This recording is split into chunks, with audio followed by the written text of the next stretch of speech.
संसार कयां मुंजा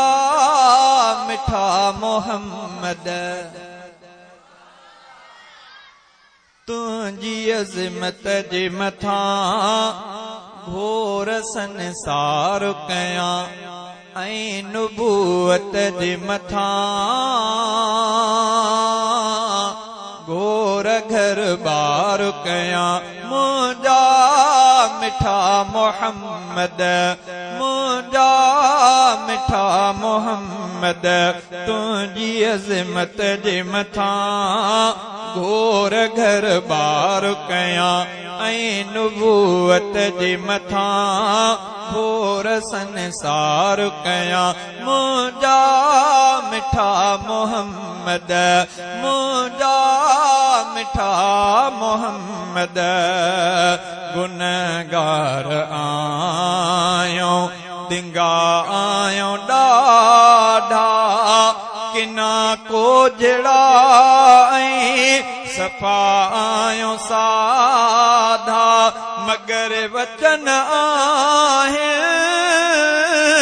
अवां सां वफ़ा जा वफ़ा जा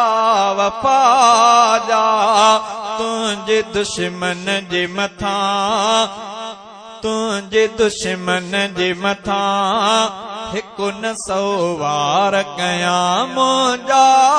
मिठा मोहम्मद ऐं नुबूवत जे मथां घोर संसार कयां मुंजा मिठा मोहम्मद तुंहिंजी अज़मत जे मथां घोर घर बार कयां मुंजा मिठा मोहम्मद नबी आखिरी रब अवां खे कयो खुदा दीन कामिल अवां ते कयो नबी आखिरी रब अवां खे कयो खुदा दीन कामिल अवां ते कयो ऐं क़ुर्आन ऐलान वाज़िह कयो कयो सुणो ऐलान ॿुधी मां थो इक़रार कयां मुंजा मिठा मोहम्मद तुंहिंजी अज़मत जे मथां घोर घर बार कयां ऐं नुबूवत जे मथां घोर संसार कयां मुंजा मिठा मोहम्मद किननि कादियानी जॾहिं करू खयो त उनखे जियाल वॾो धकु हयो अवां जे दीवान उन्हनि खे निंदियो निंदियो मां बि अहिड़नि जी सची राह अख़्तियार कयां मुंजा मिठा मोहम्मद मुंजा सचा मोहम्मद तुंहिंजी अज़मत जे मथां घोर घर बार कयां ऐं नुबूवत जे मथां घोर संसार कयां मुंजा मिठा मोहम्मद यकीनन नबी हां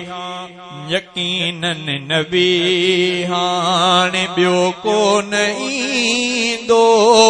अवां जहिड़ो मासूम ॿियो को न थींदो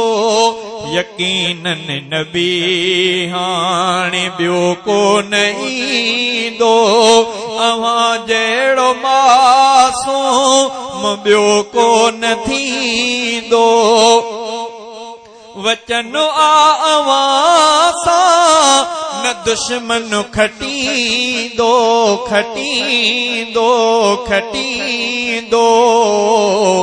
हिकु न लख साह हुजनि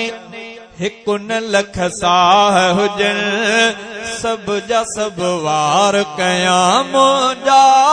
मिठा मोहम्मद तुंहिंजी अज़मत जे मथां घोर घर बार कयां ऐं नुबूवत जे मथां घोर संसार कयां मुंजा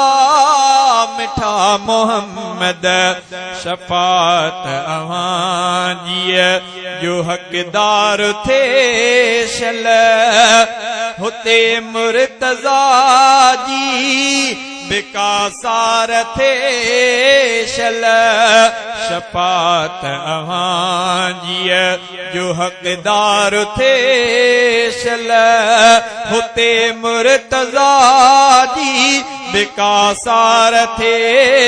शल अवां बस सुञाणो वञी पार थे शल थे शल थे शल थकत ॾे वेंदा लही शाल दीदार कयां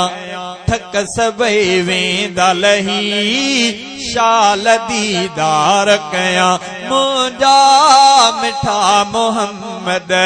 थक सबई वेंदा लही शाल दीदार कयां मुंजा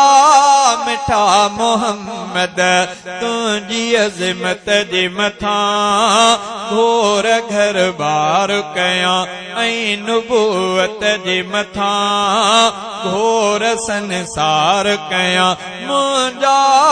मिठा मोहम्मद मुंजा सचा मोहम्मद तुंहिंजी अज़मत जे मथां घोर घर बार कयां।